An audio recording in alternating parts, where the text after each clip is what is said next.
mais les retards sont très rares. C'est pas du... Écoutez, il y a 15 000 trains qui circulent par jour en France. Vous devez avoir... vous avez un risque sur 15 000 que votre train soit en retard. Les retards, c'est pas 2 ou 3 par jour. Chaque jour, 15 000 trains. Vous savez, c'est comme les agressions dans le métro. Il y a 5 millions de voyageurs par jour. Il n'y a pas un mort par jour. Dans la rue, vous êtes 17 fois plus exposé à la violence que dans le métro. Alors que les WC des TGV soient sales, peut-être. Ou des bars, ils sont propres. Hein. Allez-y la première. C'est les Français qui sont sales. Mm. Ils ne sont pas bons en maths, ils sont un peu crados, mais ils sont tellement généreux, poètes, attachants, tendres, compréhensifs.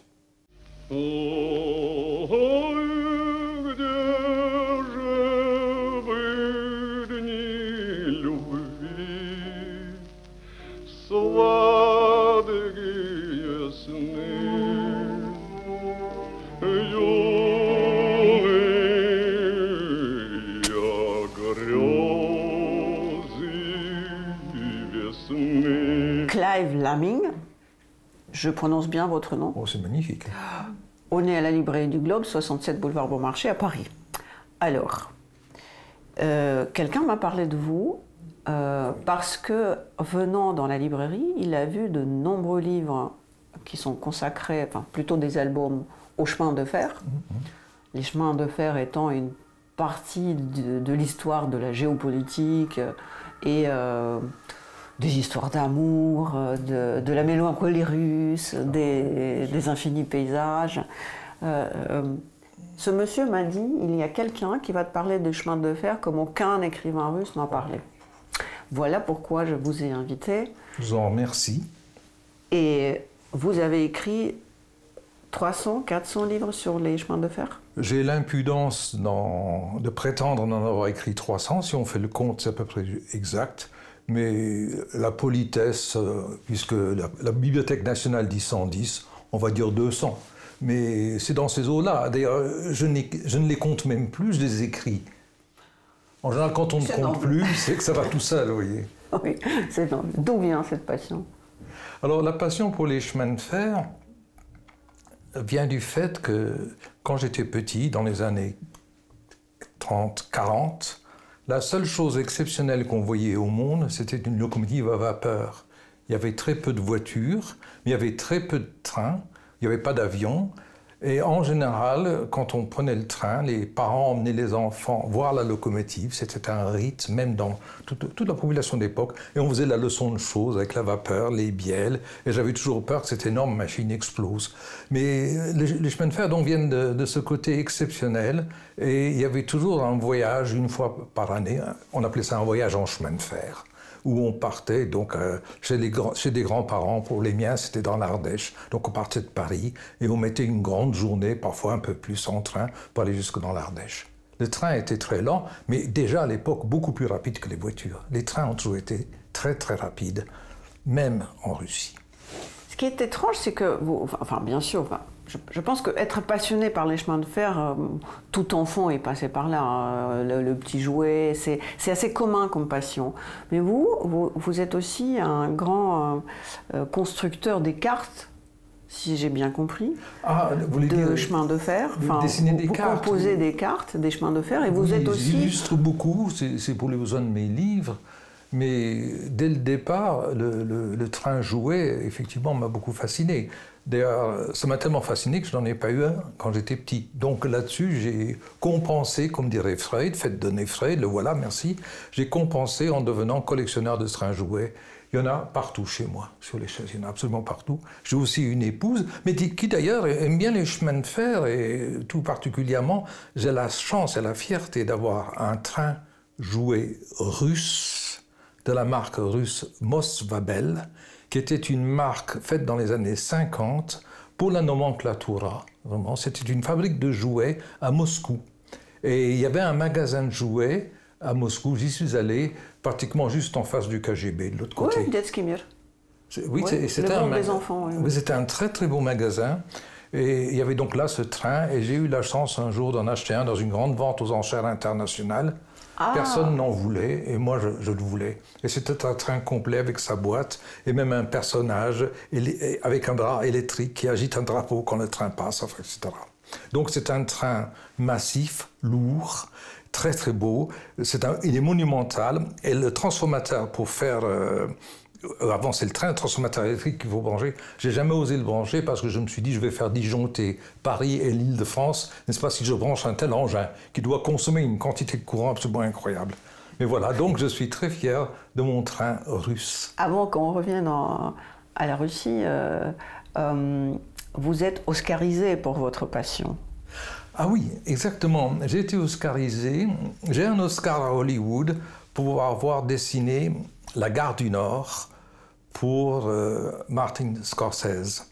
Voilà, Martin Scorsese voulait tourner Hugo Cabret pour sa fille, d'ailleurs, une histoire de chemin de fer. C'est un train movie, et il voulait tourner à la Gare du Nord. Et il demande à la SNCF lui dit, il n'y a pas de problème, c'est 100... Attendez, je ne vous dis pas une bêtise, c'est 100 000 € par jour, la location d'un quai. Parce que vous perturbez tout le trafic de la SNCF. La Gare du Nord, c'est 700 000 voyageurs par jour. C'est des trains toutes les 30-40 secondes. C'est 4 fois le nombre de voyageurs de Roissy. Le train transporte 50 fois ce que transporte l'avion en France. Alors, Scorsese et la Warner Bros., ils ont quand même reculé. Alors, il a dit, qu'est-ce que je vais faire? La SNCF a dit, on va vous louer un dénommé Clive Lemming, qui ira vous fabriquer la gare, telle qu'elle était en 1929 à Londres. Et j'ai donc envoyé tout de suite à l'équipe, d'ailleurs c'était Dante Ferretti, le décorateur, et une certaine Lucia Lucavio, oui, qui était sa femme, et je leur ai envoyé tous les plans, et je suis allé de temps en temps voir cette gare, il y avait quelques erreurs, tout ça, et j'ai donc fabriqué une gare donc, à Londres pour Martin Scorsese. Et comme Martin Scorsese, il aimait aussi tout ce qui est horlogerie, on voit beaucoup d'horloges dans ce film, et moi aussi, je lui ai donné des plans, je lui ai donné des catalogues d'époque, des années 30, dans lesquels il y a des trains jouets, c'est pourquoi j'ai des catalogues, des nouvelles galeries, enfin, etc. Et avec ça, on a même pu faire les costumes des voyageurs, on a pu faire les uniformes, enfin, etc. Donc vraiment, il était très heureux. Et mon travail a été tel que finalement, effectivement, il y a un Oscar pour la gare et pour le décor, qui est quelque part à Hollywood. Et c'est comme ça que par la suite, le cinéma est fidèle. J'ai été invité par Kenneth Branagh à faire le train pour le Crime de l'Orient Express, le dessiner, parce que ça coûte très cher de louer un train, ça coûte très cher de le faire rouler. Donc le mieux, c'est de prendre des plans et de le reconstituer. Alors, pour le Crime de l'Orient Express, on projetait mes plans sur un mur de 50 mètres de long, qui était la longueur du wagon.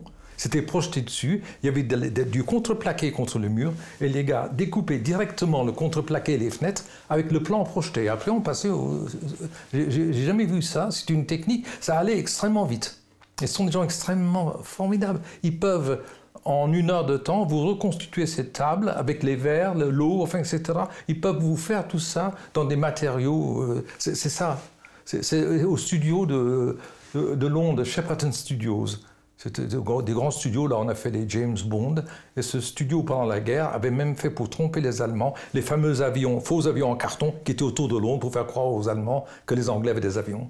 C'est Shepperton Studios, déjà. Mais c'est une profession qu'on apprend. Comment vous passez de simple amateur de jouets à quelqu'un qui crée des décorations pour Hollywood Non, alors ma professionnalisation est venue du fait que, voilà, je suis un professeur. Pire, je suis un professeur de professeurs. Pire, je suis un prof de prof à l'École normale supérieure d'enseignement technique. Toute ma vie pour l'éducation nationale, j'ai formé des professeurs d'enseignement technique, en pédagogie, etc. En France? En France.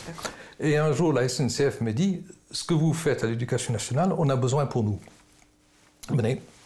Donc j'ai été loué par l'éducation nationale à la SNCF, et pendant 37 ans, j'ai fabriqué des professeurs pour la SNCF. J'aimais déjà les chemins de fer. Bilan France, mais c'est ça qui m'a professionnalisé, qui m'a obligé à me documenter. Et aussi le fait que j'ai commencé à écrire des livres, parce qu'on me les a commandés. Je n'ai jamais fait un livre comme je le voulais. J'ai toujours fait sur commande. Je n'ai pas de projet, j'ai un téléphone et il sonne. Et donc les éditeurs me commandaient des livres sur les chemins de fer parce que personne n'en écrivait. C'était un genre méprisé dans les années 60-70. Et donc en faisant des livres, j'étais obligé d'accumuler de la documentation. J'ai chez moi 46 000 revues. J'ai 850 livres anciens. Et tout est scanné, tout est dans mon ordinateur et qui connaît tout. Et ce qui fait que quand un éditeur ou même un cinéaste a besoin d'un document, je lui sors en 10 minutes et il l'a tout de suite. Donc j'ai une rapidité qui fait que finalement je suis devenu très connu à cause de ça. Alors mon site web que vous connaissez n'est finalement que l'expression de cette documentation. J'ai fait pour vous un article sur le transsibérien, ça m'a pris quoi, 1 heure. Je vous en remercie, c'est un honneur. Ça m'a pris 1 heure parce que d'abord j'ai tous mes textes de tous mes livres. Donc je sors le transsibérien et je sors de la documentation et voilà. Et mon site est connu jusqu'à Moscou puisque l'école d'architecture de Moscou m'a demandé des documents français, anglais qui dataient de 1830 que j'avais. Alors je leur ai dit, on fait un échange, donnez-moi tout ce que vous avez sur la Russie. J'ai reçu 1500 documents, ces planches de gare en couleur du temps de Nicolas II. C'est magnifique. Et qui vous a donné ça ? Alors, c'est un monsieur qui s'appelle Vassili Nikolaevitch Voronov, qui est architecte à Moscou, dans les gares. D'accord. Donc, l'école d'architecture, ils savaient qu'il y avait des quantités de plans. Et eux, ils étaient tellement contents de ce que je leur envoyais. Je leur ai envoyé 300-400 plans, quand même, de gares très, très anciennes. Et eux, ils m'ont envoyé tout ça. Ils ont tout envoyé. Instinctivement, je dirais qu'il y a 2 pays qui s'associent avec les chemins de fer, peut-être à cause de leur taille. C'est l'Amérique à cause des westerns, parce qu'on y voit souvent des histoires autour des trains, et bien sûr la Russie. Pour vous, y a-t-il un pays où le train fait partie presque de l'inconscience collective, ou qui forme la façon d'être, la façon de penser? Évidemment, tout le monde dit le Royaume-Uni, qui a inventé le chemin de fer en déplaçant les chemins de fer des mines, en les mettant à la surface du sol, donc ce n'est pas vraiment une invention.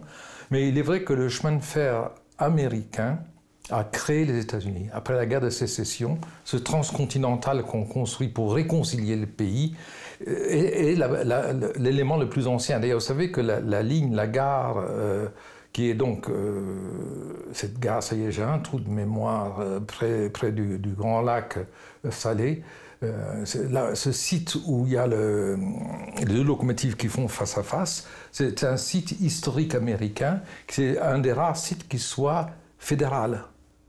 Vous voyez, c'est un site fédéral parce que le chemin de fer font partie de l'histoire. Pour un Américain, le chemin de fer, c'est pour nous le Moyen-Âge. C'est-à-dire, c'est le début de la nation, c'est la construction d'une nation. Et alors, un autre pays, forcément, nous allons y venir, c'est la Russie, parce que la Russie, en tout point, à l'époque donc de Nicolas II, a imité l'Amérique. Et vous savez que les chemins de fer soviétiques avaient des locomotives magnifiques qui étaient des copies des locomotives américaines. Mais ils les commandaient aux États-Unis. Et les ingénieurs américains sont venus construire aussi les chemins de fer donc russes. Il y a une sorte de fraternité qui était très grande jusqu'en 1917.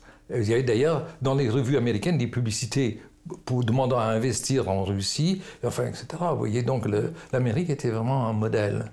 Et après, les modèles pour les Russes ont changé et ils ont même pas mal imité les chemins de fer français. Quand le transsibérien a été électrifié, ça a été électrifié à la manière française. C'est-à-dire ?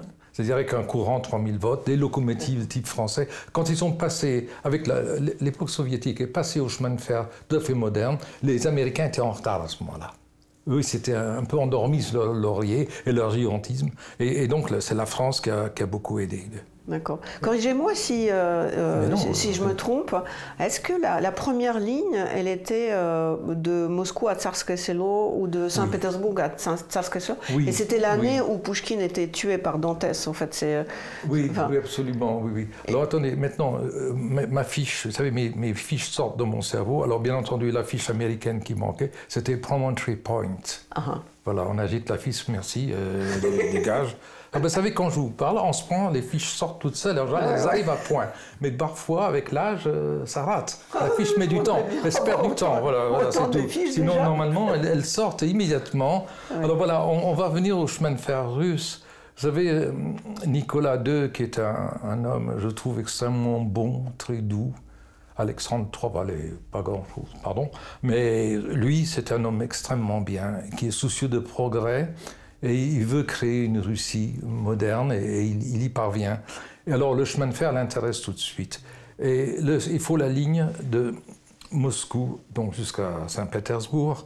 Alors ce qui est curieux sur cette ligne, elle est tracée sur une carte par un fonctionnaire tiré de Tolstoï, même avec l'encre à la vieillère, et il tire, et puis il a son doigt sur la règle, ça fait boum, et puis il continue. Non. Si. Et sur le terrain, j'ai vérifié. Vous avez à un moment donné, d'une manière inexplicable, une courbe et une contre-courbe, et ça continue. C'est tellement russe. C'est totalement russe. Alors, il y a un mystère très grand. Pourquoi les chemins de fer russes n'ont pas le même écartement que les chemins de fer européens? Enfin, on nous a toujours expliqué que c'était à cause de la stratégie, pour qu'il n'y ait pas d'invasion étrangère. À mon avis, c'est plus russe que ça. C'est une erreur de traduction. Les chemins de fer européens font 1,435 m. Et le chemin de fer russe, il faut 1,534 m. C'est plus large. Oui, mais on a permuté deux chiffres. Ah, vous pensez?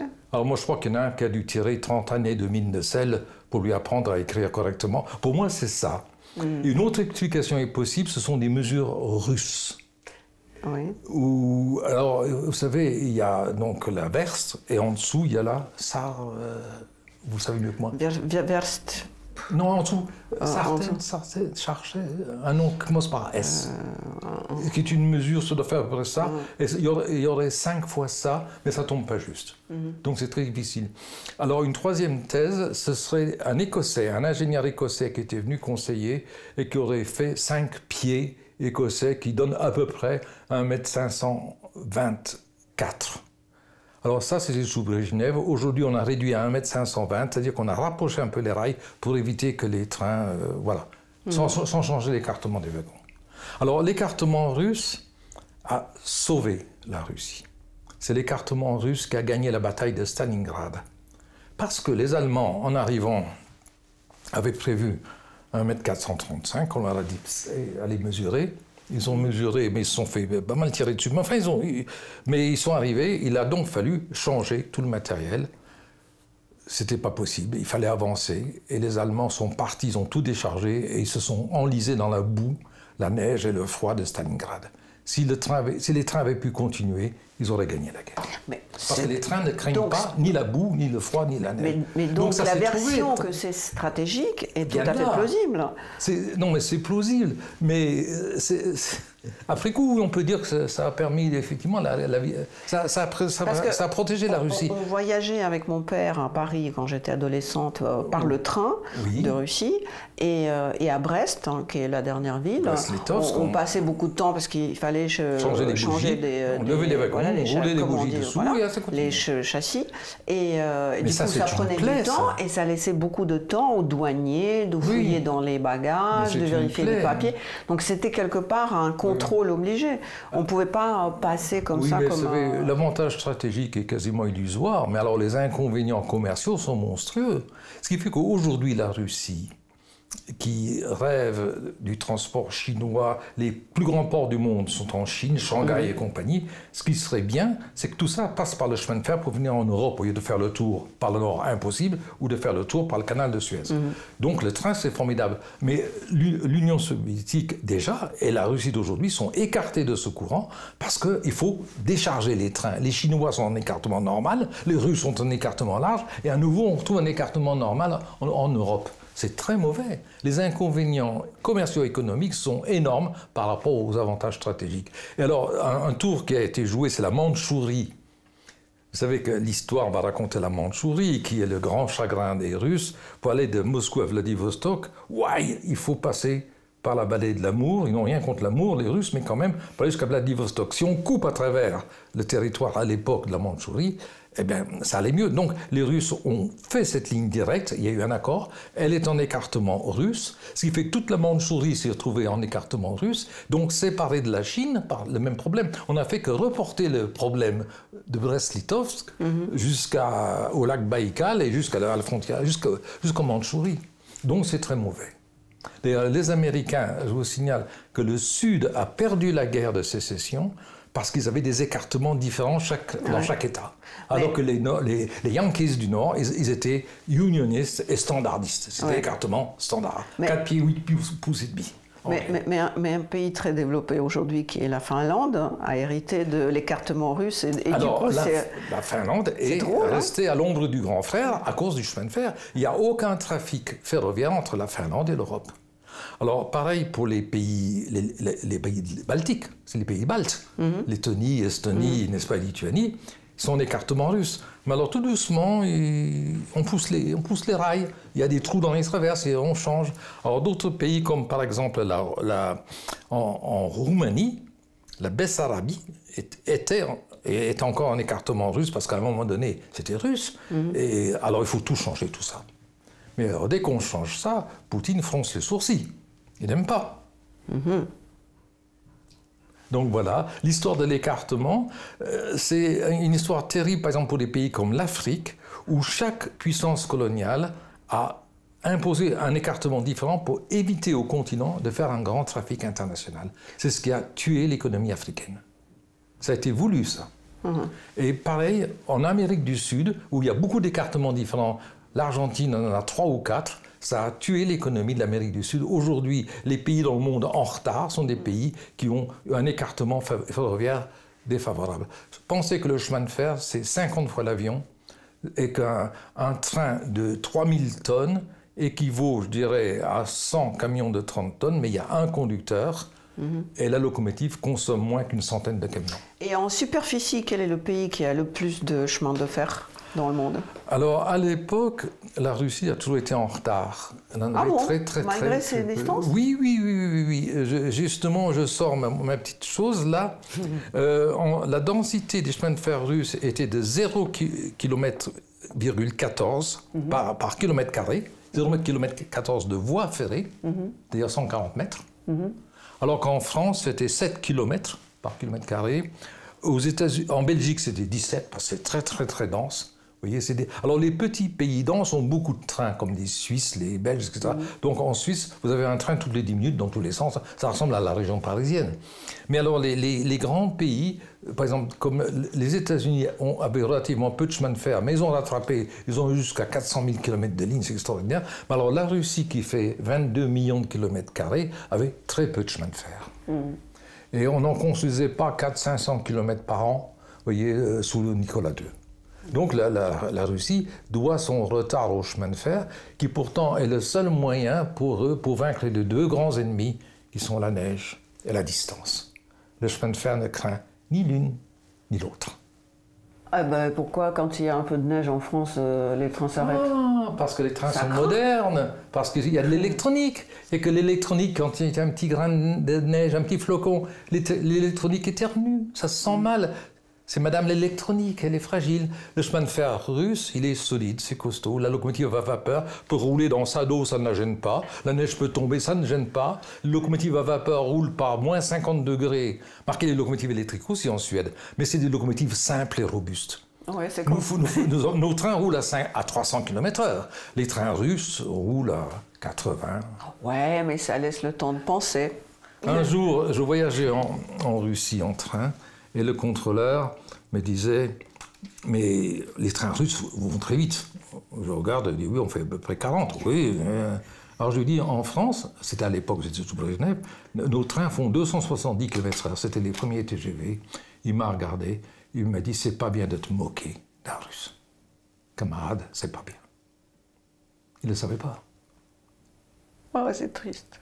Oui, c'est triste. Mais en même temps, les trains russes étaient somptueux, immenses. Les Russes ont bien choisi le gabarit. Alors, je vous explique, le gabarit, c'est 1,50 m, par exemple, en Europe, 1,45 m. Mais ça, c'est l'écartement, excusez-moi. Le gabarit, c'est la largeur du wagon qui peut faire 3 mètres. Et les Russes ont fait des wagons de 3,50 m, très larges et très hauts. Ce qui fait qu'aujourd'hui, ils peuvent transporter directement les camions. En Europe, nous ne pouvons pas. Les camions ne peuvent pas aller sur les trains. Pourquoi il y a tant de camions sur les routes aujourd'hui? Parce que les camions, c'est beaucoup trop gros. Ils ne peuvent pas rentrer dans les tunnels. Quand ils sont sur un wagon, ils sont déjà trop hauts. Les Américains, astucieux, ont fait un gabarit très haut, ce qui fait que eux, les camions peuvent rouler sur n'importe quel train. Mais en France, c'est très difficile de transporter, en Europe, des camions. C'est pourquoi les camions prolifèrent toujours, il y en a toujours beaucoup sur les routes. Le chemin de fer européen fait 8% du transport des marchandises. Aux États-Unis, où on ne fait pas que des bêtises, ils font à peu près 80%. Et en Russie aussi. Le chemin de fer russe transporte beaucoup de marchandises. D'ailleurs, le transsibérien est devenu sérieux quand il est devenu une ligne électrifiée avec des trains lourds de 3000, 4000, 5000 tonnes transportant du minerai à perte de vue. Le chemin de fer, c'est à perte de vue, à perte de vue, à perte de vue, avec une consommation quasiment nulle. Oui. Comme un amateur de train, est-ce que vous vous réjouissez maintenant que, à cause de cette épidémie, cette satanée épidémie, on nous interdit les avions.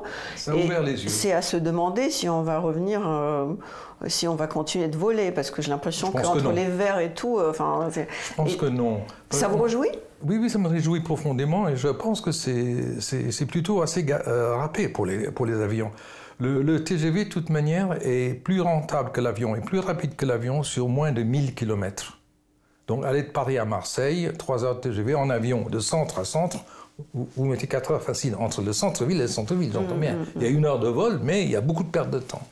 Alors, il est évident que dans un pays comme la Russie, l'avion a encore beaucoup de chance. Parce que là, les distances sont très grandes. Les distances sont très grandes. En outre, pour aller en Chine, on met 12 heures en avion. Je l'ai fait pour des histoires ferroviaires. Mais par contre, évidemment, en Chine, si on y allait en train, il faut 12 jours.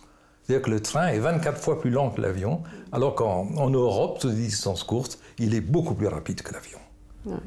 Donc ça va être encore une fois les pays à haut niveau de vie, qui ont des réseaux ferrés très denses et des trains rapides, c'est eux qui vont gagner. Encore une fois, les grands pays très pauvres et très peu denses vont perdre. Il va bien falloir qu'ils reprennent l'avion. Les Russes vont reprendre l'avion, c'est sûr, ainsi que les Africains, les Chinois, etc. Alors, quoique les Chinois ont fait un effort énorme, c'est eux qui ont le plus grand réseau de trains à grande vitesse au monde. Ils ont 30 000 km. En France, nous avons 2000 km à peine. Ils ont plusieurs fois, des trains à très grande vitesse, qui roulent à 200, 250. Maintenant, on va parler de, comment vous dire, de la philosophie, de la poésie du train, de la littérature du train, parce que je suppose que vous avez tout lu. Pas tout lu, mais bon, quand même, pour le train russe, il y a un auteur que j'ai lu, c'est Nabokov. Nabokov pour les trains? Ah oui. C'est drôle, parce que c'est pas le premier qui me vient à l'esprit. Moi, si. C'est drôle, hein? Je savais qu'il avait écrit, j'ai lu de ses livres, et il décrit les trains avec une cruauté et un humour absolument magnifique. Quand il parle du train numéro 1, qui sont vous savez, les trains russes ont un numéro, plus il est petit, plus il est chic. Oui. Et la nomenclature, les officiels sont dans le 1, numéro 1. Ensuite, alors, plus ça descend, alors lui, comme il était d'abord mal vu, ensuite, deuxièmement, il n'était pas très riche, il voyageait dans des trains qui étaient 100, 150, 1222, etc. Et il raconte des trains absolument inénarrables, où le contrôleur boit de l'oignon trempé dans, vous savez, de l'oignon trempé dans du vinaigre. Il suce ça. Je ne sais pas. Un, ça pue. Deux, on n'a pas envie de faire le baiser à la Brejnev. Ça risque pas. Mais alors, il raconte des choses absolument incroyables. Et ces odeurs de pieds, ces gens qui tombent des lits, ces disputes, etc. Le chemin de fer russe, est vraiment, c'est une aventure qui est prodigieuse, avec des personnages, etc., qui chantent et qui empêchent les autres de dormir, voilà. Donc, il parle bien des chemins de fer russes et de ces gares moscovites dans lesquelles il y a des urinoirs côte à côte. Et bon, tout le monde se voit en train de pisser, quoi. Il y a une absence de pudeur ou une fraîcheur. Enfin, le chemin de fer, le train russe se transforme immédiatement en une Russie mobile. tout le monde, la hiérarchie, les sentiments, etc. Et il y a surtout cette femme russe, à l'époque donc soviétique, mais Nabokov n'en parle pas, évidemment, et pour cause. Mais après, on voit ces femmes, on les appelait les Porovodskaya, les... Проводницы. C'est ça. C'est-à-dire la cheftaine, la préposée. Alors... qui apportait le thé avec... Elle apporte le thé, et aussi, vous dites bien vous tenir, pas mettre les pieds, etc. etc. Et puis, si vous n'êtes pas content, à la gare suivante, vous mettez dehors. Les occasions ne manquent pas, parce que, par exemple, le transsibérien, il y a 990 gares. Donc, il y a 990 raisons de se faire vider si on ne se tient pas bien. Attendez, il y a combien 990 gares entre Moscou... Donc, de stations oui, des gares, oui, entre Moscou et Vladivostok. Les trains ne respectent pas tout. Il y a des trains rapides qui ne font que qui en font une trentaine. Mais je dis, c'est autant d'occasions pour la Provenska de vous mettre dehors. Vous voyez, ça, on vire des trains. Quand le voyageur, elles sont musclées, elles sont solides et elles y vont. Bon, bah, apparemment, Nabokov parlait avec ça, avec humour. Maintenant que vous le dites, je me souviens. Celui qui me vient tout de suite à l'esprit, enfin, il y en a deux, c'est Dostoïevski et Tolstoï. Tolstoï, parce qu'il a foutu sa Anna Karénine sur les rails et elle en est morte. Elle a rencontré son amour dans le train, elle a fait connaissance avec sa mère. Vronsky vient chercher sa mère, elle rencontre la première fois Anna Karénine, qui voit mourir un moujik sur les rails. Elle a un pressentiment et finalement elle termine. Tolstoï détestait le chemin de fer, vous le saviez ? Sans doute. Et sans doute, la question que je me pose, et je voudrais vous la poser, je vais faire ma théorie et après je vous laisse réagir. Tolstoï a dit que là où il y a beaucoup de chemins de fer, les gens bougent davantage pour rien. Et parce que même s'ils n'en ont pas besoin, ils prennent la route au lieu de rester sur place, travailler, etc. D'ailleurs, comme beaucoup de Russes aristocrates, il a découvert le chemin de fer plus tôt en Europe. Dostoïevski, pareil, le vrai chemin de fer, il l'a découvert en Europe. Et c'est peut-être à cause de ça qu'il a détesté l'Europe, puisqu'il a dit que le chemin de fer, c'est une fabrique des paresseux. Oui, c'est la futilité du mouvement, oui, absolument. Parce que, au fait, ils passent des heures à ne rien faire, voilà pourquoi ils sont dégénérés, et voilà pourquoi ça n'a aucun intérêt. Il a créé un livre qui s'appelait, si je le traduis bien du russe, Les notes d'hiver sur les contemplations d'été, où il a créé des chapitres entiers qu'il appelle les chapitres inutiles parce que écrits dans un wagon. Oui. Et il dit que dans un wagon, les gens deviennent idiots, vulgaires, trop curieux pour les autres, au point de devenir vulgaires. Et il y a un autre écrivain, Kouprine, qui a dit que dans le train, il n'y a pas de présent, du coup tout le monde devient philosophe. Oui. Cette espèce de schizophrénie du russe qui a besoin du chemin de fer parce que sinon tu ne bouges pas. Oui, il ne bouge pas. Et ce désamour du chemin de fer, comment vous l'expliquez ? Mais je l'expliquerai en me référant à Proust, qui lui écrivait dans les trains. Il disait que le train crée un grand mouvement de disponibilité, mais en même temps il y a la fenêtre. Il dit je suis dans le ventre maternel. Je suis bien, je suis protégé, mais il y a cette fenêtre et ce paysage. Et à un moment donné, le train dans lequel il est roule très lentement, s'arrête et il voit un paysage magnifique. Et Proust veut le décrire. Il sort son carnet, se met à écrire. Seulement le train se remet en marche. Et il n'a pas le temps, il voulait arrêter le train, mais le mouvement reprend. Et Proust comprend qu'à ce moment-là, ce qui intéresserait ses lecteurs, ce n'est pas ce qu'il décrit à l'extérieur, mais ce qu'il décrit en lui. Et le voyage en chemin de fer a fait de Proust l'auteur de l'intérieur, l'homme de l'intérieur. Alors je répondrai à ce moment-là que vraisemblablement, lorsque Dostoïevski, c'est lui, n'est-ce pas, Dostoïevski, les deux n'aimaient pas le chemin de fer. Parce que je pense, je vais être méchant, mais je dirais qu'il n'avait pas de quoi se retourner vers un intérieur. Proust comprend que dans le train, on est condamné à vivre avec soi-même et avec son intérieur. Et que c'est une sorte d'œuf maternel dans lequel il y a toute la fécondité. C'est un refuge. Et je pense que Dostoïevski reproche finalement aux Russes de choisir le chemin de fer parce que ça ne sert à rien de voyager, puisque avant le chemin de fer, les Russes ne voyageaient pas. Ah oui, il fallait affronter la neige, c'était pas possible. Les chevaux mouraient gelés, on ne pouvait pas arriver, etc.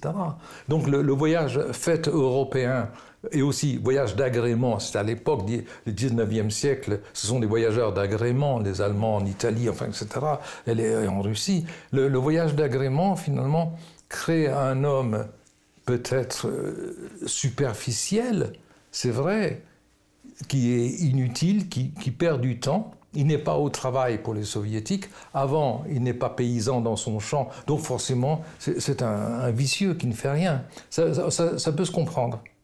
Et alors, les métiers favorisés par le chemin de fer, c'est les métiers de la banque, c'est les métiers du commerce, des métiers des lois, de la communication, toutes ces choses-là que les hommes détestent. Je pense à Giono en France qui détestait tous ces métiers-là, qui n'en étaient pas. Le seul vrai métier, c'est de cultiver la terre ou de forger de l'acier. Ce que les Russes pensent. Mais regardez, les Soviétiques, il y a un livre que j'aimais pouvoir lire, il n'a pas été traduit en français, il faut le lire en russe. C'est un livre qui a été beaucoup lu à l'époque soviétique, c'était La route vers l'océan. La route vers l'océan de d'Andreev. Andreev, peut-être, oui. Oui. Moi, je voudrais Leonid Andreev. Oui, c'est horrible. Moi, je voulais pouvoir le lire. Ah, mais on ne peut le lire qu'en lu russe. Comment vous l'avez lu ? C'était un cantique, un chant au chemin de fer russe qui a permis d'échanger des idées, qui a permis de changer le monde. Oui. C'est une espèce d'illusion qu'il y a une route vers l'océan, sauf que l'horizon s'en va tout le temps. D'ailleurs, l'océan en question, c'est le Pacifique, c'est le transsibérien. Oui. Vous voyez ? Donc il y a ces deux visions du chemin de fer. Et je repense à autre chose. J'ai lu il y a longtemps, et je vais être très mauvais parce que j'ai oublié le nom de l'auteur, c'est un auteur suisse qui a fait un livre qui s'appelle La géographie, je crois, de l'âme russe. Il décrit les lieux où les Russes vivent et se promènent. Et alors il y a le jardin, il y a la gare, il y a la ville, il y a un certain nombre de lieux privilégiés où se fait la pensée russe. Et il y a certaines maisons. Et alors la gare est pour les Russes un lieu privilégié, parce que c'est un lieu de mouvement, on voit d'autres gens qui vont ailleurs, on peut changer le destin, parce qu'il y a tout le poids de la fatalité du destin pour le Russe, le destin auquel on ne peut échapper. Et la révolution bolchevique consiste bien à amener finalement de quoi échapper au destin. Il est forgé. C'est les trains qui ont aussi amené l'argent allemand pour faire la révolution. Ils nous ont fait promener Trotsky pour faire sa révolution permanente et Lénine, et qu'il brûle en enfer cela. Mais ça s'est passé aussi sur les rails. Sur les rails. C'est drôle, hein? Absolument. D'ailleurs, je pense que c'est Tolstoï ou Dostoïevski, je ne sais plus lequel des deux, disait que le chemin de fer, c'est diabolique. C'est diabolique. Et il pensait que c'était diabolique. Pourquoi ce bon Nicolas II veut des chemins de fer? Eh bien, je ne sais pas, dites-moi. Non, mais moi je pose la question. je pense qu'il veut le bonheur, il croit dans le bonheur par le progrès. Ouais. Il est né vers la deuxième moitié du 19e siècle, donc il est comme Napoléon III, il aime le progrès, il veut vaincre la pauvreté et la misère. Il y a une misère russe monstrueuse, les gens meurent de faim, dans les campagnes, ils n'ont rien. Et Nicolas II il pense que le chemin de fer sera le vecteur, finalement, mot moderne, l'apôtre du progrès, etc., etc. Vous voyez, du progrès, d'un certain bonheur, d'une possibilité de changer de vie. Cela dit, il y avait un poète, Nekrasov, russe, qui a décrit dans un de ses poèmes, je n'aime pas spécialement Nekrasov, je ne vais pas le citer ni en russe ni en français, je ne sais pas s'il était traduit en français, qui a décrit le chemin entre Moscou et Saint-Pétersbourg. Grosso modo, tu longes ce chemin de fer et de part et d'autre, il y a des os des petits Russes, parce que ça a été créé sur des os. Le progrès, c'est aussi les os. Aucun bolchevique nous aurait contredit. Oui, combien d'échelons aussi ont amené les gens à la mort. Oui, combien ont amené les gens à la mort. Ouais. Mais je pense que le chemin de fer russe, quand même, construit une Russie et qu'il y a une sorte de cantique, d'hymne au chemin de fer qui ces ponts de l'amitié jetés au-dessus des grands fleuves russes, vous voyez. J'ai des photographies de... Ce sont des révolutionnaires, en 1917, la locomotive des soviets. Alors les camarades sont là, agitent des drapeaux sur une locomotive, vous voyez. Et regardez, les gares russes de Nicolas II sont des cathédrales. Elles sont sculptées, sont aussi belles, même plus belles que les églises russes. Elles sont belles, elles sont sculptées. Mais les gares sont belles partout, hein. Oh, il y a des gares très moches. Il y a quelques boîtes de conserve pas ratées. Hein. Peut-être que si on les nettoyait, peut-être que ça serait beau. Non, même architecturalement, non, elles ne sont pas finies. Les gares, beaucoup de gares américaines sont absolument cubiques. Les gares françaises sont... Le bâtiment standard est comme très simple, 3 portes, 3 fenêtres. C'est démoulé. Les Anglais démoulaient des gares. Les Russes, chaque gare est un chef-d'œuvre avec des toits compliqués, des beaux windows, des fenêtres. Enfin, chaque gare est un palais. Vous savez, quand le docteur Zhivago avec l'actrice anglaise, puis Omar Sharif, vous savez, la fameuse villa qui est en Finlande, il aurait pris une gare, elle serait encore plus belle. Mais ça ressemble à ça. Les gares russes ressemblent à la villa du docteur Zhivago dans le film avec Julie Christie. Voilà. Vous voyez, donc les gares russes sont très très belles. Et aujourd'hui, toujours à Moscou, elles sont belles, et elles sont léchées, elles sont soignées, elles sont propres, elles sont absolument magnifiques. Et quelques gares de Saint-Pétersbourg sont très belles aussi. Vous voyez. Donc, je pense que le chemin de fer a été aimé pour avoir de si belles gares. Et les locomotives étaient belles, elles étaient dessinées, elles étaient ornées.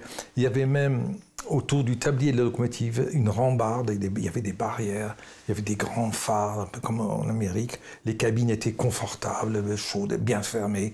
C'était quelque chose d'extrêmement soigné.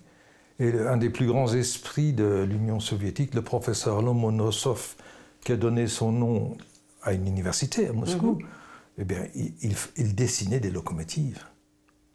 Les locomotives Lomonosov existaient, comme il y avait d'ailleurs les Fedorovski, comme il y avait, il y avait des locomotives russes qui étaient très très belles, qui étaient dessinées par des gens qui avaient envie de faire du beau. En me préparant pour vous recevoir, j'ai quand même lu quelque chose. Ah, et celui-là, il y a intérêt. Je suis russe, donc je suis forcément chevine. Je pensais que tout ce qui est chemin de fer est le plus beau, c'est chez nous. Enfin, c'est comme ça. Ah, ben je souscris, moi je suis d'accord. Mais à mon grand désespoir, j'ai découvert que, en fait, le chemin de fer, d'après les Russes, est venu en Russie, contrairement à ce que vous dites, plutôt de France, mais ça je ne sais pas pourquoi j'ai lu un article que c'était comme ça. Il y a un truc qui m'a assez impressionné. Je ne sais plus quelle année c'était 1867 je pense, si je ne me trompe pas. Oui. C'était l'année où la société qui après est devenue SNCF a été créée. Je ne sais plus comment elle s'appelait, la Société nationale des chemins de fer de ça, c'est en 1938, c'est créé en 1938. Et c'était la même année que Hachette a été créée. Et que Hachette était la maison d'édition qui a la première à créer ce qu'on appelle le roman de gare.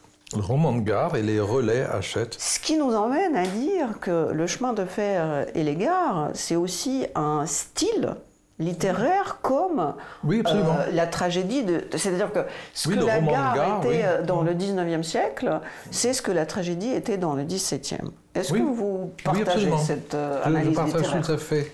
Les gares ont donc eu des bibliothèques très tôt.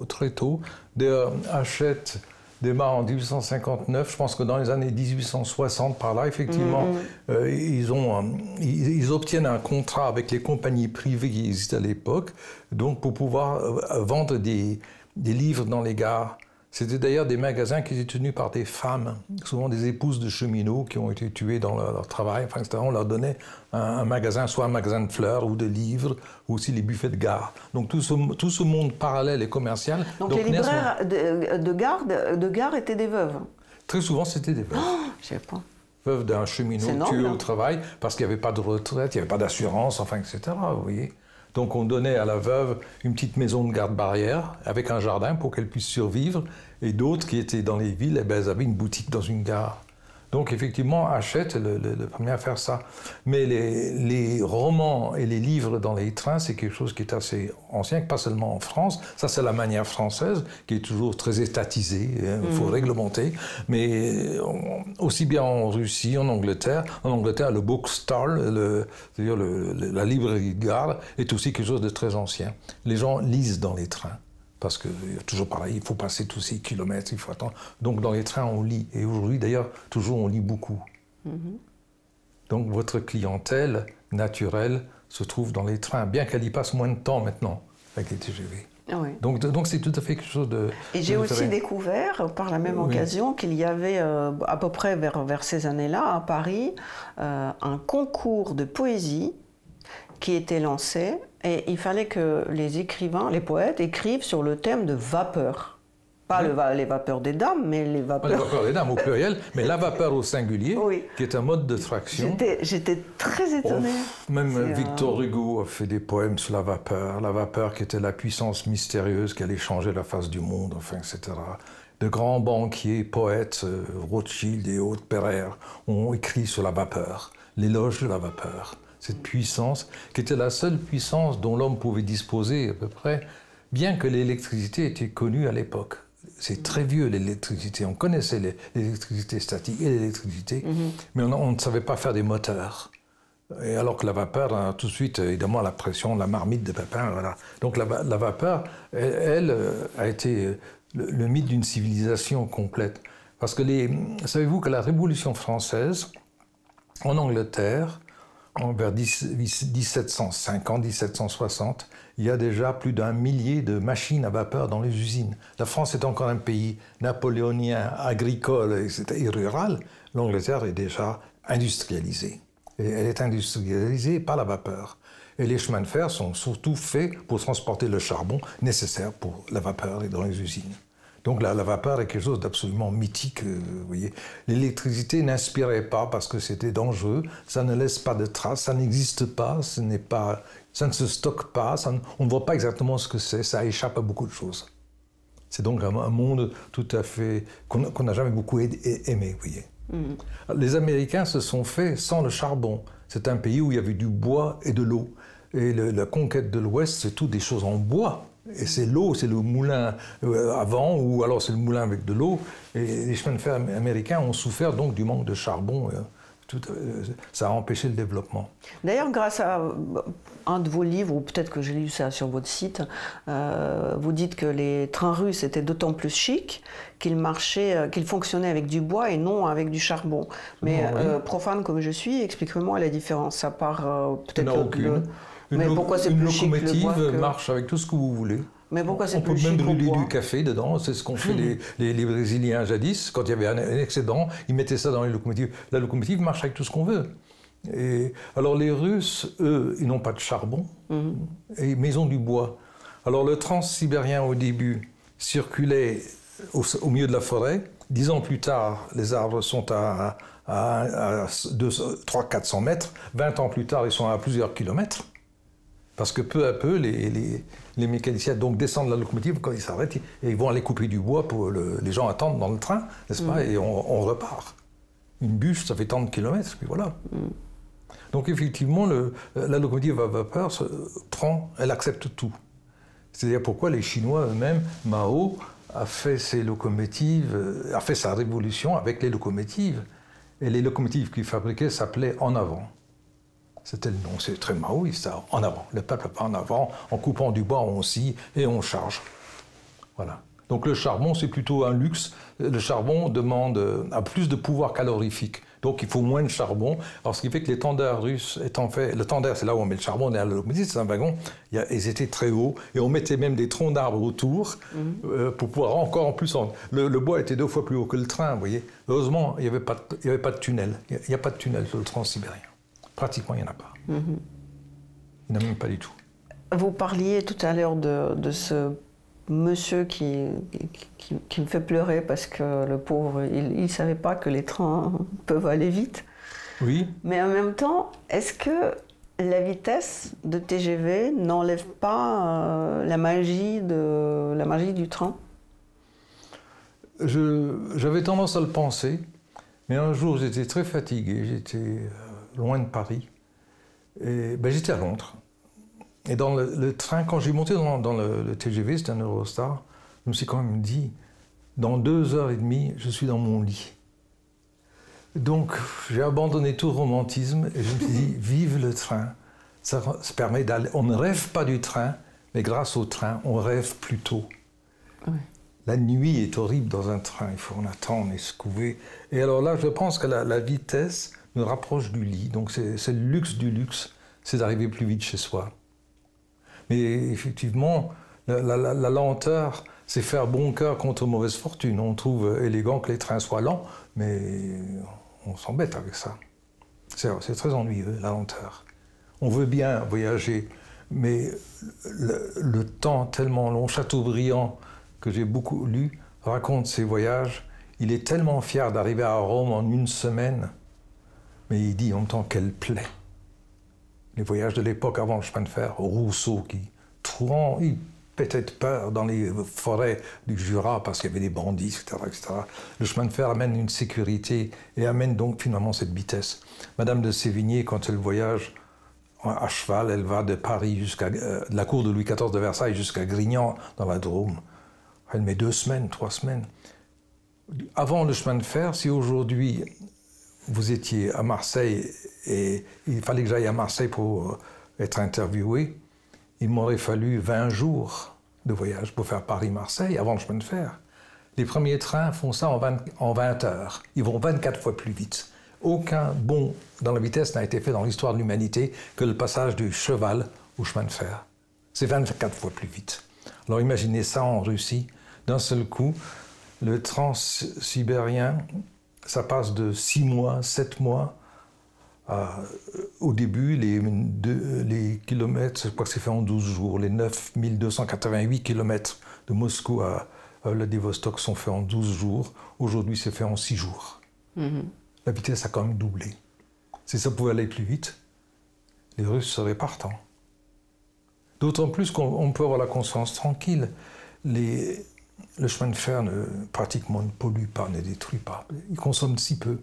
Un TGV à 300 km/h consomme comme cette ampoule-là, à vitesse d'équilibre. Juste un rien pour maintenir la vitesse. C'est incroyable. J'aurais voulu vous parler du train et du temps et des horloges russes.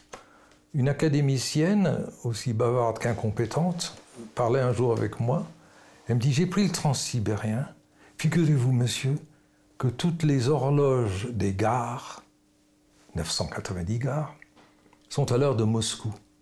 Quel orgueil que d'imposer l'heure de Moscou, etc. Elle n'avait rien compris. Les trains se repèrent par l'heure. Si vous changez l'heure, le train de 11h27 devient celui de 10h27, et bien il rentrera dans celui de 11h, etc. etc. Il faut donc que sur un réseau, ce soit la même heure partout. Donc les Russes, c'est l'heure de Moscou, parce que simplement, c'est pas grave, vous arrivez à 3h du matin, et réellement c'est midi, on s'en fout.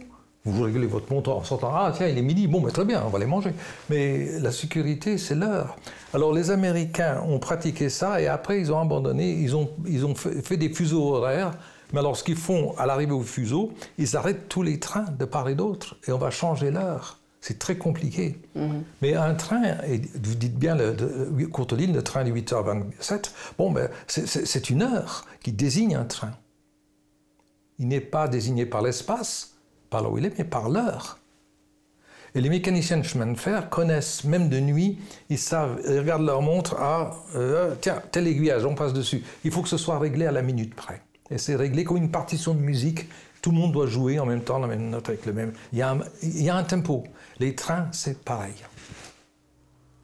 Alors jadis, quand un train était en retard, ce qu'on faisait, on arrêtait tous les trains pour reprendre la symphonie sur la même mesure.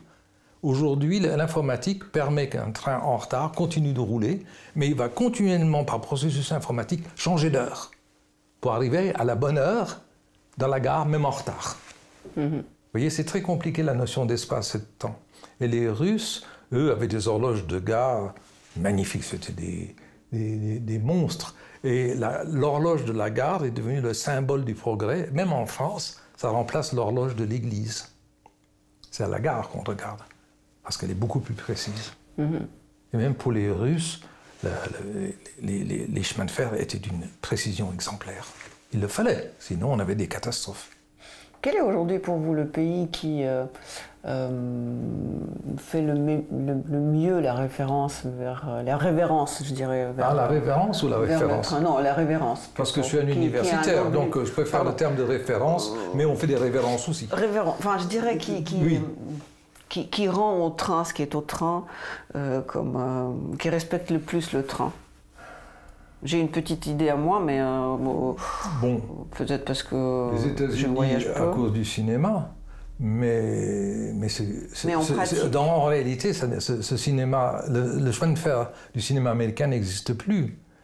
Qu'est-ce qui rend référence au train? Et les trains japonais. Comme étant la civilisation. Les trains japonais, ils m'ont impressionné, les trains japonais. Déjà la façon dont tout est fait à l'intérieur. Oui, je le sais. C'est plus chic que l'avion. Oui, c'est la Suisse. Ah oui. Oui, le meilleur réseau du monde, la précision. La Suisse, en haut de la Jungfrau, à 4000 mètres d'altitude, vous avez un train toutes les 5 minutes qui est à l'heure. Et vous voyagez partout en Suisse, nuit et jour, les trains ne s'arrêtent pas. C'est sans doute le pays, c'est le pays où les gens prennent le plus de trains par nombre d'habitants. Le Japon, bien entendu, arrive tout de suite après, parce que, non pas à cause des trains à grande vitesse, parce que les trains à grande vitesse japonais n'allaient pas si vite que ça dans les années 60, mais c'était sur des lignes spéciales, mais le Japon certainement. Bon, maintenant, au point de vue littérature... La Russie. La Russie. Ah oui, oui, la Russie, absolument. Il y a un amour du train, et un culte du train, et c'est pour ça que le train a fait un boulevard pour les soviets, parce qu'il suffisait de prendre le chemin de fer comme lieu de culte, la gare, le progrès, etc., et ça roulait tout seul. Quelqu'un qui n'a pas pu s'empêcher de faire de la musique avec des consonances ferroviaires, des rythmes ferroviaires, c'est Rachmaninov, qui était quelque part petit professeur de musique à l'époque de la révolution bolchevique, qui s'est retrouvé... Il enseignait la musique à des jeunes filles dans une école catholique, qui était d'ailleurs, orthodoxe. Non, je crois catholique, à Moscou. Mais s'en fichait, il était désespéré.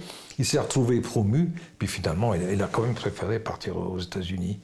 Mais il avait cette nostalgie de la Russie, et aussi cette nostalgie des trains russes, qui se retrouvent dans les rythmes, ces rythmes lancinants de ces concertos pour piano et orchestre. Et quelle est l'œuvre de Rachmaninov qui correspond le plus pour vous à ce rythme de train? 4 concertos pour piano. J'ai fait un jour une émission à France Musique sur le chemin de fer et la musique. Et j'ai dit que le compositeur le plus ferroviaire, certainement, c'était des compositeurs russes. Tchaï, Rach, enfin toute l'équipe là. Mais Rimsky-Korsakov aussi, mais tous ils ont ce rythme de ces locomotives qui démarrent, cette musique lourde qui part. Et puis alors, je dirais, Rachmaninov, c'est cette manière de ralentir subitement. On a l'impression qu'il y a un malaise. Subitement, le rythme ralentit. Ça tombe. C'est comme une locomotive qui perd de la vitesse. On a coupé et elle ralentit d'elle-même. Puis ça repart. Et ça, c'est ferroviaire. Et ces consonances, ces rythmes, ces accords plaqués. J'adore Lugansky, qui a réinventé le piano. Et qui m'a dit, j'ai parlé avec lui, il m'a dédicacé, il m'a dit que lui aussi il aimait les chemins de fer. Et puis il y en a un autre qui aimait bien les chemins de fer, c'était Nureyev. Je sais pas. Il est né dans un train. Ah oui? Ça existe en Russie, on peut naître dans les trains tellement ils sont lents, tellement ils voyagent longuement. Donc on accouche aussi dans les trains. Quelle est pour vous la plus belle histoire de train que vous aimeriez mettre en scène? Y a-t-il, pas spécialement russe?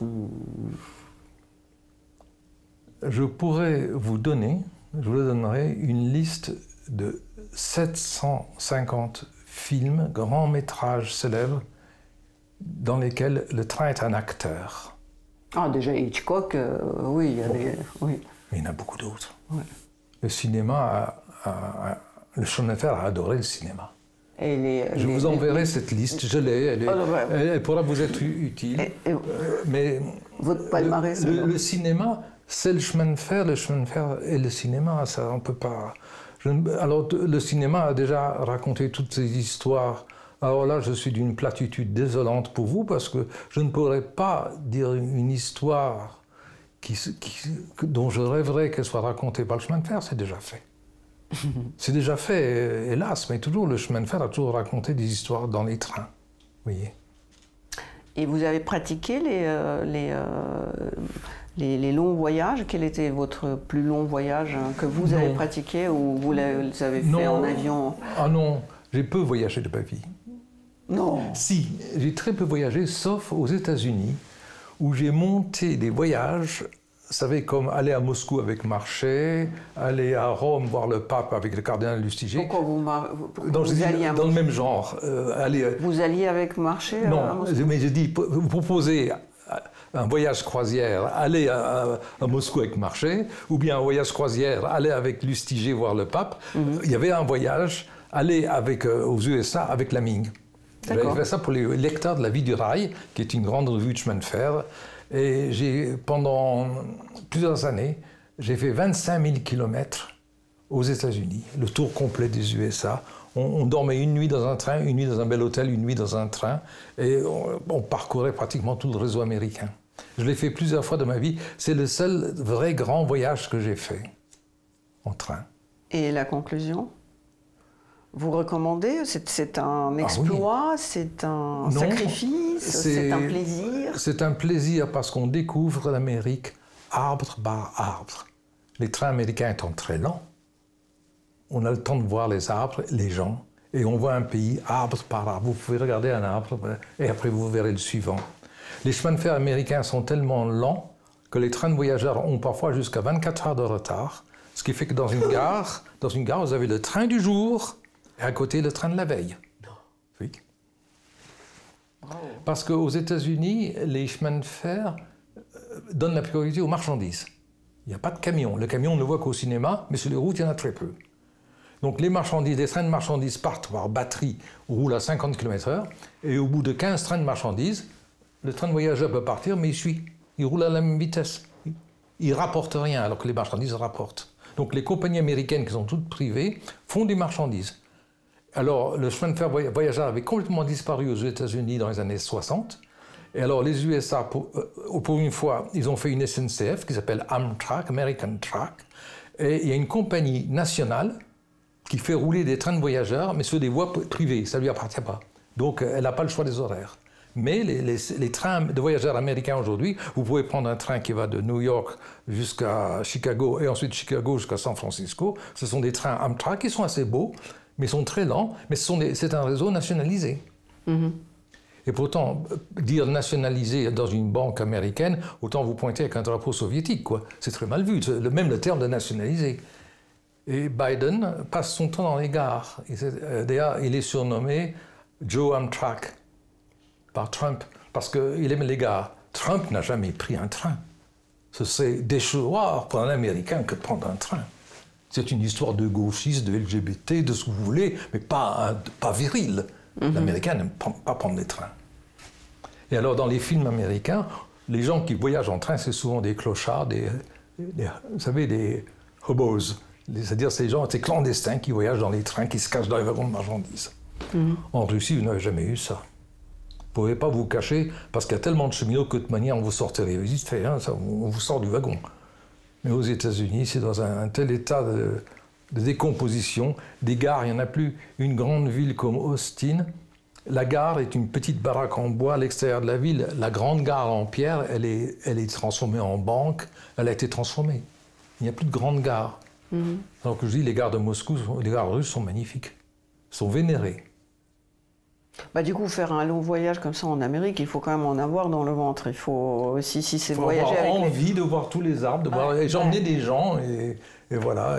Mais c'est éprouvant physiquement, c'est pas du luxe, du coup. Oh, les sièges sont très, très longs, on peut s'incliner. Et alors, les chemins de fer américains, comme les Américains sont tous très gros, énormes, on les appelle les handicapped, les gens qui sont gros, handicapés. Les trains américains ont des fauteuils très larges pour récupérer toute cette clientèle qui ne peut pas voyager en avion. D'accord. Donc vous voyez, donc ce qui fait qu'il y a quand même du monde dans les trains. Il y a des hippies, des colos, il y a un peu de tout. D'accord. Il y a un public qui aime les trains, qui aime les gares. Et est-ce que vous pouvez conseiller 3 destinations pour des bourgeoises comme moi? Est-ce qu'il y a encore des trains où pour le plaisir, où tu prends du temps, où tu peux écouter Rachmaninov? Ça existe encore? Ah oui, absolument. C'est où? C'est quoi? Alors bien entendu, Moscou-Pékin. Ah bon, quand même? Ah oui, les trains sont très beaux. Ensuite, les grands trains chinois, on peut. Le transcontinental américain, toujours. Et pour finir, je dirais la ligne du cercle polaire entre Narvik, qui sont entre Luleå en Suède et Narvik. Oh, parlez-moi de ça. Dans les neiges, dans les glaces, c'est une ligne minière, mais il y a des trains tous les jours en voyageurs, au moins un train par jour. Et on fait quoi là-dedans, dans ce train? Rien. On regarde le froid. On regarde? On regarde le froid. On est juste assis, on regarde? Mais on est bien chauffé, c'est confortable, ça roule très lentement. Donc il y a des trains comme ça qui sont... Et ça part d'où à où? De Luleå, qui est une ville dans le Golfe, là, ce côté Baltique. C'est la mer Baltique qui est là. Oui. Et de l'autre côté, c'est l'océan Atlantique, hein, en Norvège. Ça va de Luleå et ça franchit le cercle polaire. Narvik est très au nord. Pendant la guerre, il y avait la route du fer. Là, les Allemands voulaient le fer de Narvik. Et ça dure combien de temps, ce voyage? Oh, plusieurs jours. Je sais que le transsibérien, c'est 6 jours. Le transaméricain, c'est 3, 4, 5 jours. D'aller de Moscou jusqu'à Pékin, c'est plusieurs jours. Là, on passe par... on contourne le Kazakhstan, on passe par la Mandchourie. C'est des paysages très, très sauvages. Je voudrais vous raconter une aventure, si je peux. Bien sûr, mais bien sûr. Un jour, il y a un G8 qui se tient à Paris en 2011. Et il fallait que la France propose un projet ferroviaire pour l'Afghanistan. Il n'y a pas de train en Afghanistan. Alors, tous les experts enthousiastes, alors finalement, on a dit à la France, il y a quelqu'un qui a dit au ministre des Transports en France, aux Affaires étrangères, pardon, il y a un dénommé Laming qui sans doute aime bien les aventures, vous pouvez le prendre. Alors, il s'appelle Clive Laming, mais c'est peut-être à Londres qu'il faut le chercher. Alors, ils ont cherché à Londres, ils n'ont pas trouvé, mais à Londres, on a dit, vous l'avez à Paris, bon, c'est un Français. Alors, j'ai proposé à l'Afghanistan, au G8, il y avait les 7 pays, plus l'Afghanistan, 2-3 pays invités, une ligne directe entre la Chine et l'Europe par l'Afghanistan. Aujourd'hui, cette ligne existe déjà, elle manque en Afghanistan, mais sinon elle existe en Chine, elle existe en Iran, elle existe en Turquie. Les Turcs ont creusé un tunnel sous le Bosphore, donc maintenant les trains passent. Aujourd'hui, on peut aller de Paris en train jusqu'à Téhéran. Donc il manquait 1000 km et j'ai proposé de construire cette ligne. Il fallait passer à 6000 mètres d'altitude par l'Himalaya, pour aller directement en Chine. La distance tombait à moins de 8000 km au lieu de 22 000 en bateau par le canal de Suez. Vous voyez, et le temps de trajet, c'était 6 jours, 7 jours pour les marchandises, de Paris à Pékin, au lieu d'une vingtaine ou d'une trentaine de jours par la mer ou par le transsibérien qui n'en finit plus. Et donc j'ai fait cette aventure. La ligne a été financée finalement pendant 4 ans. J'ai rêvé, j'ai fait des ambassades. Le ministère des Affaires étrangères m'a ouvert toutes les clés des ambassades. J'ai donc été reçu par les ambassadeurs, j'ai parlé au Sénat, à l'Assemblée nationale. Le projet a été adopté par les Afghans. Malheureusement, le pays est dans un état de décomposition. Mais les Iraniens le construisent parce qu'ils veulent vendre du pétrole aux Chinois. Et très récemment, Biden a dit qu'il allait s'occuper de cette ligne parce qu'il veut, lui, avoir le pouvoir et le commandement sur la ligne. J'espère qu'on va nommer une des locomotives de votre nom. Ah ben, c'est mon projet. D'ailleurs, j'ai rencontré le gouvernement afghan. Vous savez, la ville de toutes les rencontres, c'est Istanbul. Et j'ai donc rencontré le gouvernement afghan. Le président donc, des chemins de fer afghans a été créé. Et c'est un monsieur, il s'appelle Yama Shams. Et donc la ligne est construite, et selon mes plans, mes indications. Quand j'ai voulu avoir une carte de l'Afghanistan, les seules cartes exactes ont été dressées par les Russes quand ils ont occupé. Ah ben elles ne sont pas exactes, je peux vous le dire. Ben si qu'elles sont. Ah bon? Parce que, alors j'ai donc... Je pense que chez les Russes, il n'y a pas une seule carte exacte. C'était aussi une stratégie. C'était des cartes d'état-major. Oui. Et alors, il y a chaque maison. Et alors, donc, j'ai demandé, où est-ce que je peux avoir cette carte? Les Russes disent, il n'y a pas. Finalement, c'est l'université d'Austin aux USA qui a les cartes russes. Ils m'ont donc donné cette carte, mais elle est énorme. Il a fallu pour télécharger ça. Alors, la carte, les Américains, j'ai donc fait le projet en faisant une étude sur les cartes, sur les lignes, courbes de niveau et tout ça. Les Américains sont allés sur le terrain, ils ont validé, ils ont dit c'est bon, on peut le faire. C'est-à-dire, ça tient la route et voilà. Donc, cette ligne est en cours de construction. Elle a atteint l'Afghanistan, elle a pénétré en Afghanistan, elle se construit toujours, mais elle passe par le nord, qui est assez calme. Elle va donc longer la frontière de l'Ouzbékistan, et peut-être elle ne passera pas par le Pamir, et à 6 mm de latitude, mais elle passera par la rivière, n'est-ce pas, l'amour Darya, je crois. C'est ça qui donc longe et qui mène en Chine. Alors cette ligne avait l'inconvénient aussi de passer par les Ouïghours, ce qui était quand même un itinéraire un peu compliqué politiquement. Mais cette ligne passait par la vallée du Vahan, qui est une vallée très haute, 3, 4, 5, 6 000 mètres d'altitude, habitée par des peuples complètement coupés de la civilisation, qui ne parlent même pas la langue afghane, ce sont des sortes de Kirghizes, et eux, ils étaient au courant du train. Et ils souhaitaient que la ligne soit construite. Wow. J'ai eu des communications avec eux. Seulement, il y a une chose qu'on ne m'a pas dit à l'époque. En 2011, donc je fais le projet. 2012, c'est le président Sarkozy. Et Sarkozy prend la décision de supprimer l'Afghanistan, toute relation avec l'Afghanistan. On a oublié de me prévenir. Plutôt, on ne m'a pas prévenu. Le ministère des Affaires étrangères a fait semblant. Mais réellement, la France ne voulait déjà plus y aller. Pourtant, j'avais contacté Eiffage pour faire les viaducs dans le Pamir. J'avais vraiment tout fait le travail d'avance, vous voyez. Et finalement, je l'ai su. C'est le conseiller Asie de Emmanuel Macron, qui est une femme qui m'a reçu il y a 2 ans, 3 ans, qui m'a dit « Vous ne pouvez pas vous le dire, mais l'Afghanistan n'existe plus pour la France. » Ça m'a été dit il y a 3 ans, et c'est vrai maintenant. Mais on sait depuis Sarkozy qu'on se retire de l'Afghanistan et que c'est le grand repli, y compris d'ailleurs pour Trump. Même Biden pratique la même politique. Poutine s'occupe de conquérir, peut-être de reprendre un peu de Crimée, et surtout d'Ukraine. Je comprends, la première capitale de la Russie, c'était Kiev. Il a raison. Moi, je suis tout à fait d'accord. Mais les Russes eux-mêmes n'ont plus du tout envie d'aller en Afghanistan. Plus personne ne veut y aller. Donc ce train, s'il existe...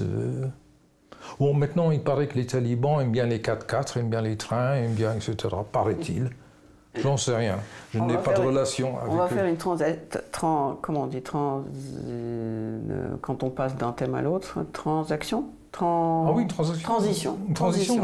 Ah oui, une transition, excusez-moi, non. Oui.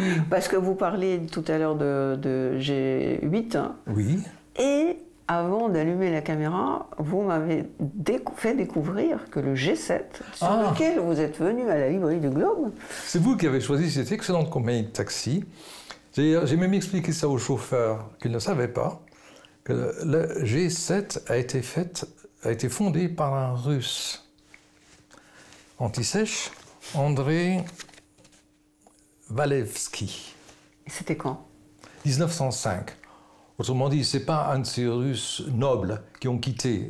Pour devenir chauffeur de taxi, c'était avant. Lui, à mon avis, c'est un vrai. Il s'est installé. Il n'a pas besoin d'être noble pour autant. Il est venu seulement à Paris fonder une société de taxi. Parce que la France était un pays, avant 1910, très automobile. Il y avait beaucoup de voitures en France, il n'y en avait pas, même en Angleterre. Le premier concessionnaire Rolls-Royce en Angleterre, c'était la maison Panhard. C'est dire que les Français étaient vraiment partout. C'était un pays d'automobile. Et alors, le taxi est bien une invention tout à fait française. Et il y avait beaucoup de taxis électriques à l'époque qui marchaient avec des batteries. Un tiers des voitures en 1905 étaient électriques à l'époque. Les taxis étaient électriques, oui. On fait que redécouvrir Aujourd'hui, on réinvente le fil à couper le beurre et à mal le couper avec du mauvais beurre. Mais voilà. Mais alors donc le G7, alors ça vient du fait qu'à Saint-Ouen, capitale du taxi, hein, le 17e et Saint-Ouen, ils habitent tous là. Non, je rentre à Levallois, hein, ils veulent pas, bon c'est connu.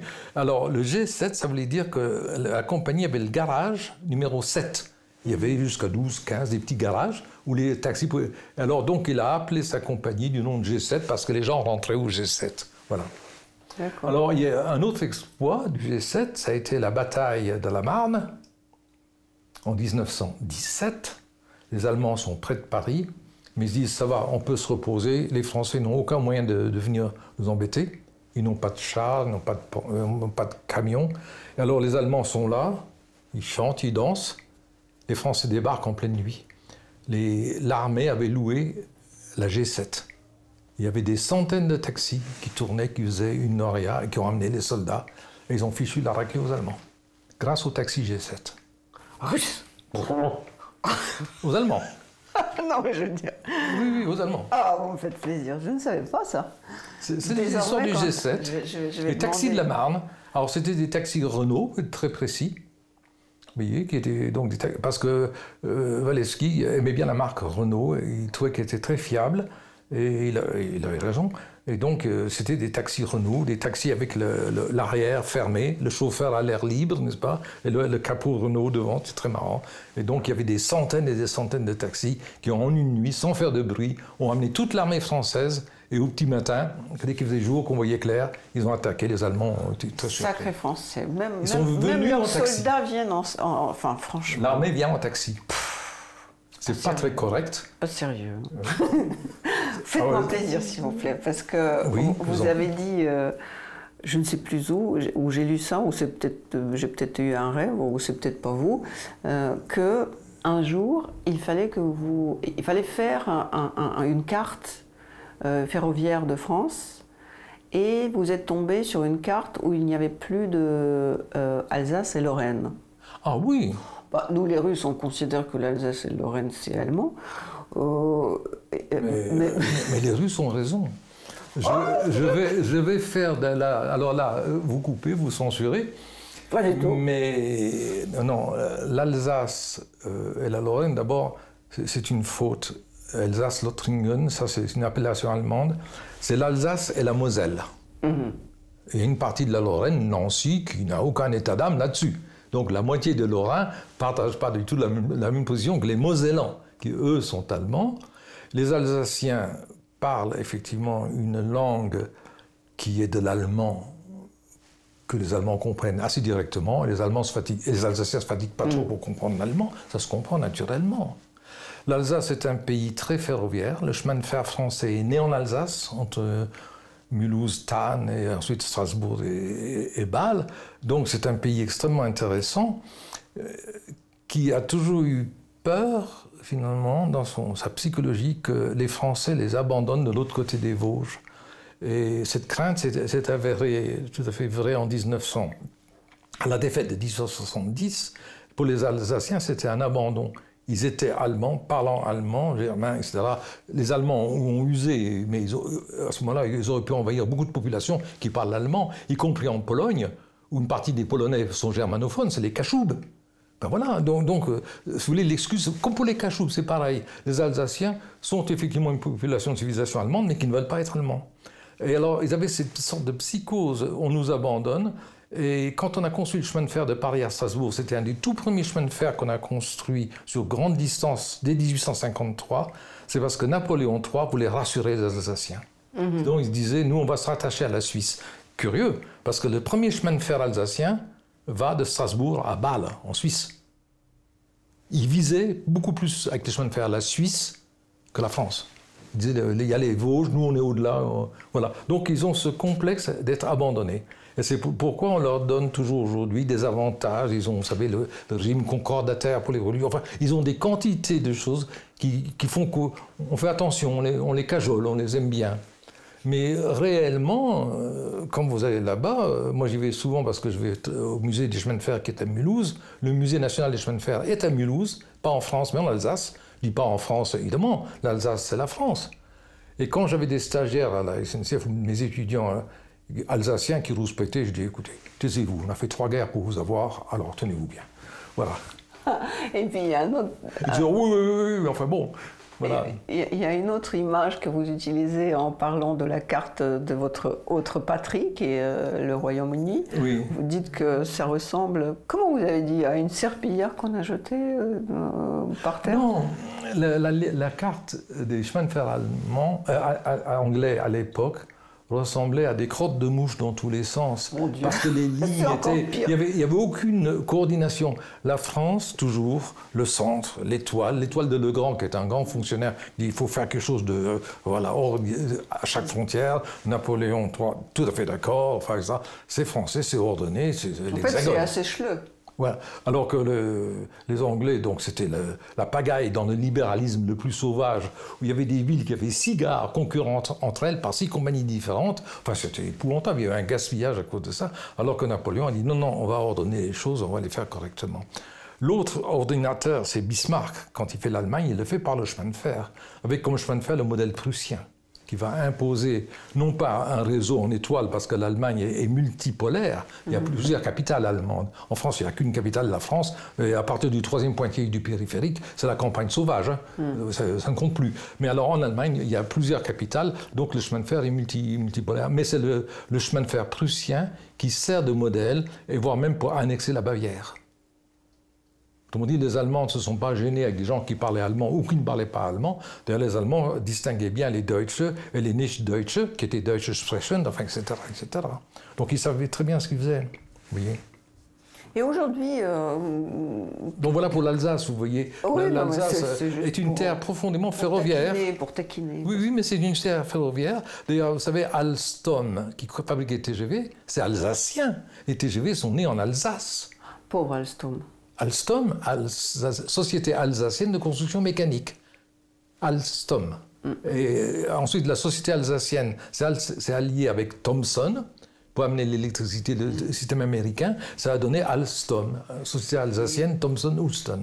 Et les TGV aujourd'hui sont fabriqués à Belfort.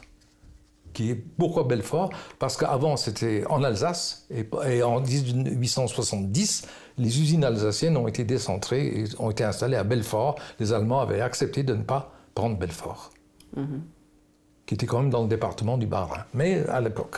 Donc on a fabriqué le territoire de Belfort, et c'était un modus vivendi entre les Allemands et les Français. Donc l'industrie ferroviaire alsacienne était restée en France, donc à Belfort. Vous savez, petite histoire, que les Allemands, en 1870, ont racheté le réseau ferré de l'Alsace-Lorraine. Et quand on l'a repris en 1918, on ne les a pas remboursés. Les Allemands, très corrects, ont acheté à la France ce qu'ils ont occupé. Chic. 675 000 francs or. Énorme. Ils ont payé ce qu'ils ont occupé. Classe, c'est très classe. Classe. Oh oui. Sehr correct. Oui, Sommes nous un peu grosse filou, flibustier en 1918, quand on a récupéré le retour de l'Alsace-Lorraine à la France, on n'a rien payé. Au contraire, ils avaient 5 milliards à payer. Traité de Versailles, qui, à mon avis, est une erreur énorme qui a enfanté la guerre de 39-45, pour moi. Ah oui. Ouais. Ça a été un mépris total vis-à-vis du peuple allemand, ça a été très très difficile. Et les Russes, à l'époque, ont laissé faire, parce que eux, ce qui les intéressait, c'était évidemment d'occuper l'Europe communiste, enfin, etc. Ça a été donnant-donnant. Ils ont laissé les Français, vous voyez, finalement, ils n'ont pas vu l'équilibre, ils n'ont pas protégé finalement le système allemand, ils n'ont pas, voilà. C'est d'ailleurs pourquoi les chemins de fer en Allemagne de l'Est avaient le vieux nom allemand de Deutsche Reichsbahn, chemin de fer de l'Empire allemand, en plein pays communiste. Ça s'appelait chemin de fer de l'Empire allemand. Faisons jouer les violons, voilà. Qu'est-ce qu'aujourd'hui vous regrettez pour la SNCF française qui est un peu à la traîne? Rien. Enfin, c'est pas sexy les trains français. Si. Qu'est-ce qui manque? Rien. Alors, moi non, mais c'est dégueulasse, c'est sale. Il y a sale, une chose quand même qui a été faite par Macron, que moi je réclamais ainsi que Pépi, président de la SNCF. J'ai fait une tribune dans Le Monde à ce sujet en disant que le chemin de fer en France doit être un service public. Il doit rouler aux frais des contribuables, comme la justice, l'éducation ou la police. On ne va pas chercher des poux dans la tête des lycées et des tribunaux pour savoir s'ils sont déficitaires ou pas. C'est un service public. J'ai dit, il faut que le chemin de fer soit un service public, qu'on arrête de parler de rendement, d'argent, et que toutes les lignes, les trains circulent. C'est le cas en Suisse, c'est un service public. C'est devenu le cas en France. Aujourd'hui, le chemin de fer est un service public. Il n'est plus question de déficit. Oui, mais à part le déficit, il y a aussi les impôts, la commodité, le retard, la saleté. C'est quand même autre chose de prendre un le train en retard, ça, c'est les journalistes appellent ça un marronnier, parce que c'est le genre de truc qui permet de discuter un peu. Mais les retards sont très rares. C'est pas du... Écoutez, il y a 15 000 trains qui circulent par jour en France. Vous avez un risque sur 15 000 que votre train soit en retard. Les retards, c'est pas 2 ou 3 par jour. Chaque jour, 15 000 trains. Vous savez, c'est comme les agressions dans le métro. Il y a 5 millions de voyageurs par jour. Il n'y a pas un mort par jour. Dans la rue, vous êtes 17 fois plus exposé à la violence que dans le métro. Alors que les WC des TGV soient sales, peut-être. Au départ, ils sont propres. Hein. Allez-y la première. C'est les Français qui sont sales. Ils ne sont pas bons en maths, ils sont un peu crado, mais ils sont tellement généreux, poètes, attachants, tendres, compréhensifs. J'aime la France. Mais les trains se portent plutôt bien. Je vous ai dit tout à l'heure, les trains américains peuvent avoir jusqu'à 24 heures de retard. Alors là, on peut gueuler. Ouais. Mais en France, non. Ça arrive des fois qu'il y a des coups durs. À Montparnasse, il y a eu quelques coups durs avec la traction électrique. Mais de manière générale, les trains, on arrive vivant, entier, à l'endroit convenu à l'heure dite. En général. En général. Votre esprit. J'adore votre esprit. Non, bravo. Mais en général. Oui. Mais il faut bien rouspéter. Oui. Mais regardez, dans l'émission de Canteloup, vous savez, Canteloup sur TF1 le soir, il y a le personnage du chemin de fer, c'est Monsieur Régis, le contrôleur, n'est-ce pas, qui parle toujours de grève et qui parle toujours... Et il y a eu des magnifiques sketchs sur la SNCF, vous savez, le train pour aller à Perpignan, il faut passer par Strasbourg, mais les trains de nuit, ah oui, ça roule la nuit, ah bon, enfin, etc. C'est tout cet esprit français qui est extrêmement critique. Mais vous ne pouvez pas être plus en sécurité dans un endroit que dans un train, et particulièrement en France. Je ne vous recommande pas trop le train américain. Le train russe, si la provenance est là, ça va en Russie. Le train chinois, non, vaut mieux pas trop. Mais tout à l'heure, vous avez dit qu'il faut faire, quand je vous ai dit... Faites-le, mais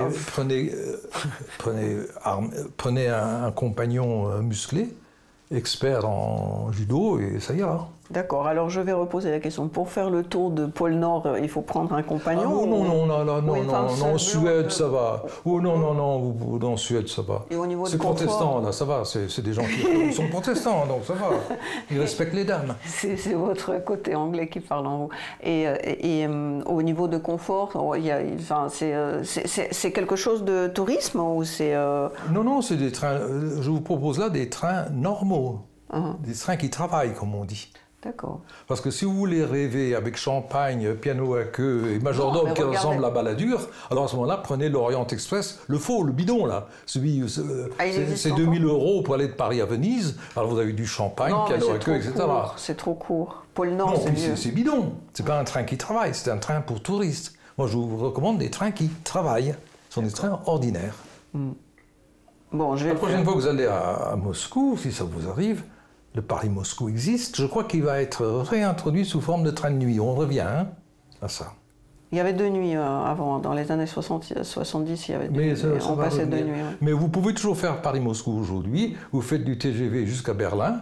Et après, vous changez à Berlin. Vous savez, vous avez toujours des trains partout, de partout dans le monde. Hein. Toujours. Il y a toujours des trains partout. Vous n'avez pas le train direct. Mais Paris-Moscou, je crois que vous avez un changement à Berlin. Et Berlin-Moscou existe. Bon. En train de nuit. Bien. Donc, pas d'excuse pour ne pas prendre le train. Vous n'avez pas d'autres notes Non. à nous raconter? Il n'y a pas quelque chose qu'on a oublié? Il faut que je demande peut-être à la technique, mais je ne sais pas. Non, mais parce que si jamais, parce que pour moi... Ah, il y aura toujours, tout à l'heure, je vais rentrer. Mes questions, mais peut-être qu'il y a un truc que vous n'avez pas raconté, que non, vous avez noté. Non, je ne pense pas, non. Parce que pour moi, c'était extraordinaire, je vous ai écouté avec plaisir. Oui. Et si jamais quelque chose vous revenez, revenez. Ben, je reviendrai. Voilà. Avec plaisir. Voilà. Merci. Ben, je vous remercie.